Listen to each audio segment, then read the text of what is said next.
How can I raise my rent and not cause my tenants to leave? It's a common question asked by just about every landlord out there. The fear of having a tenant vacate is causing you to not raise the rent.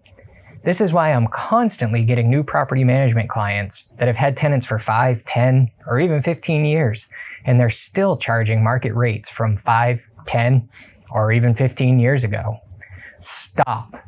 In today's semi-useful landlord tips, I'm going to give you 5 ways you can raise your rent and still keep your tenants.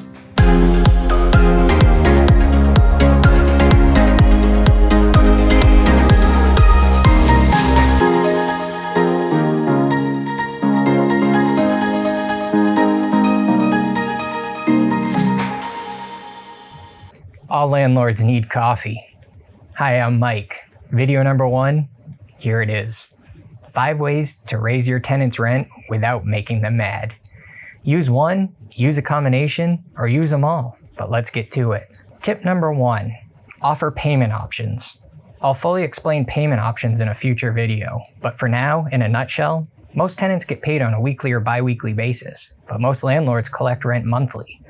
If you offer payment options, such as weekly and bi-weekly rent payment, it helps the tenant budget, and if done correctly, it can even make you some extra cash each month. If you give the tenants payment options, they'll be more likely to accept the higher rental amount because it's easier for them to split $30 to $40 per month increase up into weekly or bi-weekly payments. Tip number 2, offer a discounted rent program. For example, if you want to set the rental amount at $1,000 per month, put it in the lease agreement that the monthly rent is $1,025, but if rent is received on or before the first of the month, they get a $25 discount and only pay $1,000. If received after the first of the month, they pay the full $1,025.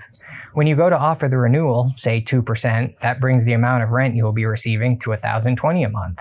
The non-discounted amount will be $1,045, but explain to the tenant when you're going to offer the renewal, if payment is on time, they get that $25 discount each month and the rent's only $1,020. Before, their non-discounted rent was $125.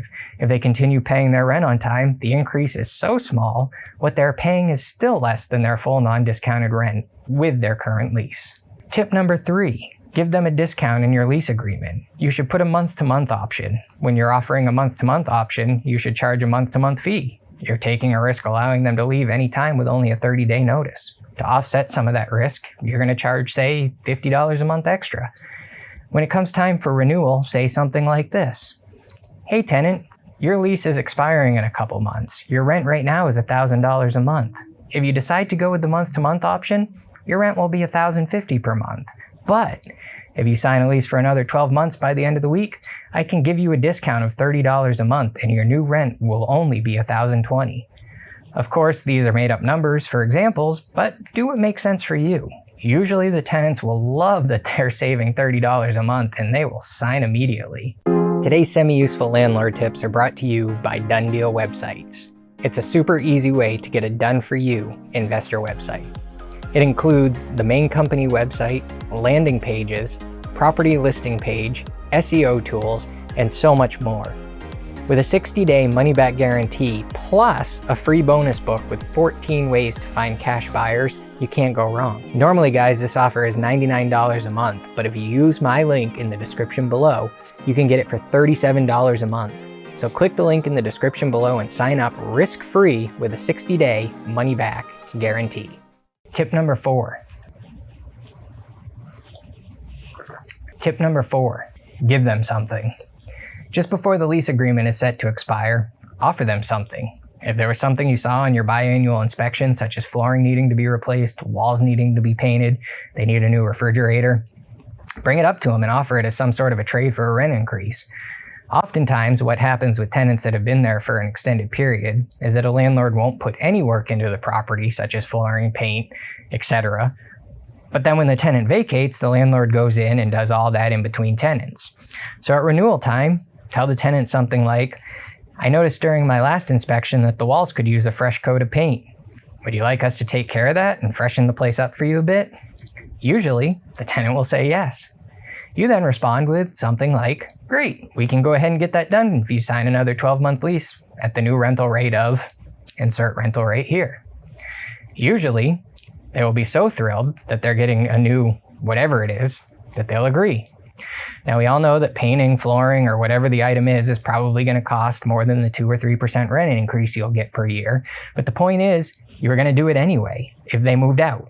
So you might as well take care of it as an incentive now, and so that they'll stay at the new rental amount, and you'll have happier tenants that will stay longer. Finally, tip number 5, build rent increases into your lease agreement. Even though you'll be signing a new lease with the tenants on a yearly basis, bonus tip, do leases on a yearly basis. If you put the expectation that rent will increase 2% on renewal, the tenants know about it from the start. So when the new year comes around, there are no surprises. If you already agreed to it, they know it's coming, they have theoretically prepared, they're now ready, and they usually aren't upset about it. Tenants usually only get upset when things change or they are taken by surprise. If you have any questions, ask them below in the comment section. Don't forget to like the video, subscribe, and click the notification icon to stay updated on future videos. You can also put suggestions on the topics you'd like covered in the comments below, and please share this video with anyone you feel might benefit from it. Thanks for watching, and I'll see you next time. Tip number 2. And if rent is received on or before the 1st of the month, I will fully explain payment options in a future video. But for now, crap, I forgot the line.